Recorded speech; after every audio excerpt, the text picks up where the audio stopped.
नमस्कार, मैं रवि शर्मा सर्वहितकारी विद्या मंदिर मलेरकोटला से। मेरा आज का विषय है सर्वनाम। तो मैं आपके सामने सर्वनाम की कुछ उदाहरणें देता हूँ, ठीक है, और जिससे कि आपको ये पता चल जाएगा कि हम कौन सा टॉपिक या कैसे हमें ये टॉपिक करना है। सबसे पहले बात करेंगे उदाहरणों की। रोहन एक लड़का है। रोहन एक लड़का है। रोहन 5वीं कक्षा में पढ़ता है।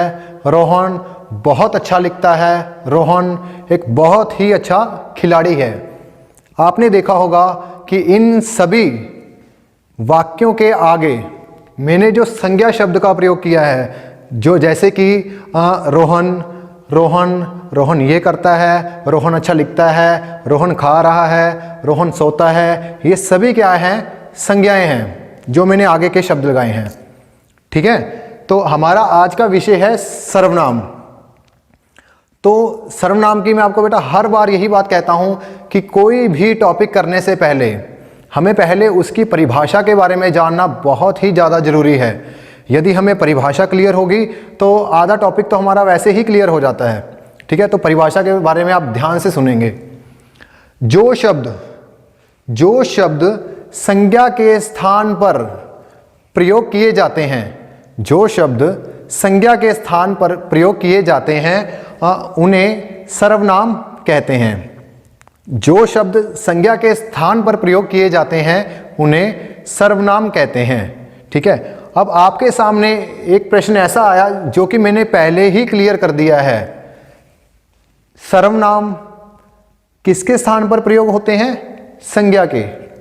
तो संज्ञा मैंने आपको पहले ही बता दिया है। जैसे मान लीजिए आपका नाम है, मेरा नाम है, हम जिस वस्तु को उसके नाम से जानते हैं, ठीक है, तो वो बेटा क्या है? वो संज्ञा है। और संज्ञा के स्थान पर ही हमने सर्वनामों का प्रयोग करना है। क्लियर है? तो आगे ध्यान दीजिए। सर्वनाम के भेद। हमने सर्वनामों के भेदों को पढ़ने के बाद आपको बिल्कुल ही क्लियर हो जाएगा कि सर्वनाम और संज्ञा में क्या क्या फर्क है, या हम संज्ञा के स्थान पर कहां पर सर्वनामों का प्रयोग करते हैं। ध्यान दीजिए। सबसे पहले पुरुषवाचक सर्वनाम। पुरुषवाचक सर्वनाम में नाम से ही क्लियर होता है। पुरुष, जिसमें पुरुषों का वर्णन किया जाए। पुरुष मतलब प्रथम पुरुष, मध्यम पुरुष या फिर उत्तम पुरुष। प्रथम पुरुष में जैसे मान लीजिए मैं आपके सामने बेटा बोल रहा हूं, है ना, जो बोलता है वो क्या है? उसे कहते हैं प्रथम पुरुष। और जो सुनता है, जिसके लिए हम श्रोता शब्द यूज करते हैं या श्रोता शब्द का प्रयोग करते हैं, वो होता है मध्यम पुरुष। और जिसके बारे में हम थर्ड पर्सन में के बारे में बात कर रहे हैं उसे कहते हैं अन्य पुरुष। जैसे हम इंग्लिश में पढ़ते हैं सेम उसी तरीके से, ठीक है। और उसके बाद है हमारा, आपके सामने यदि मान लीजिए कोई भी इस प्रकार की एग्जाम्पल आती हैं या उदाहरणें आती हैं कि मैं खाना खा रहा हूं, तुम क्या कर रहे हो, वह खेल रहा है, तो इसमें जो आगे जो शब्द लगे हुए हैं ये सब पुरुषवाचक सर्वनाम है, ठीक है। आगे ध्यान दीजिए। निश्चयवाचक सर्वनाम। निश्चयवाचक सर्वनाम।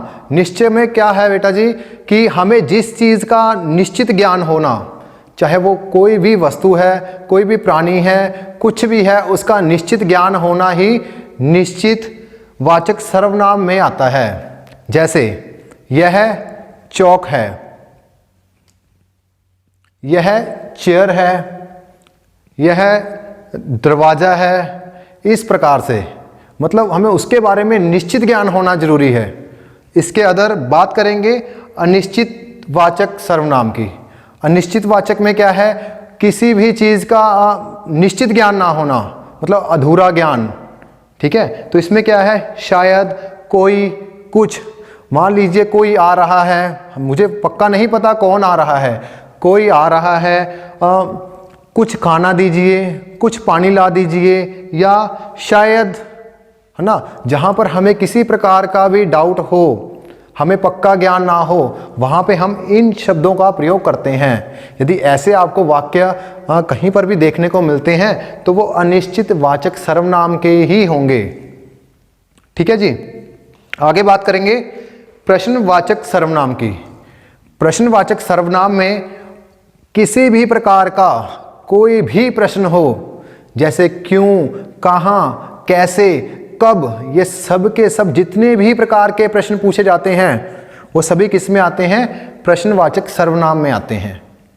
ठीक है। उसके बाद बात करेंगे संबंधवाचक सर्वनामों की। संबंधवाचक आपको मैंने पहले ही बताया था कि शब्द अपना अर्थ स्वयं ही बता देते हैं। संबंधवाचक, जब दो शब्द आपस में एक दूसरे से जुड़े होते हैं, एक शब्द का दूसरे शब्द के साथ संबंध बताया जाता है।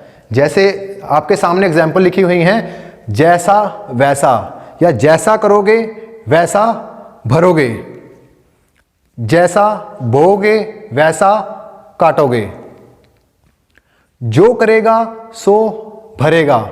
इस प्रकार के जितने भी वाक्य आपके सामने आते हैं वो सभी संबंधवाचक सर्वनाम के ही उदाहरण हैं। आगे बात करेंगे निजवाचक सर्वनाम की। निजवाचक सर्वनाम जिसमें आपके सामने उदाहरणों में लिखा हुआ है स्वयं या खुद। जैसे मान लीजिए, यह खाना मैंने खुद बनाया, या यह काम मैंने खुद किया, या मैं स्वयं इस काम को कर रहा हूं। जिसमें अपने साथ स्वयं शब्द का प्रयोग हो या खुद का प्रयोग हो, उन सभी वाक्यों को निजवाचक सर्वनाम के ही उदाहरण या वाक्य समझिए। ठीक है बेटा। तो मैं आशा करता हूं कि मेरी इस वीडियो से आपको सर्वनाम बहुत ही अच्छे प्रकार से समझ आ गए होंगे। धन्यवाद।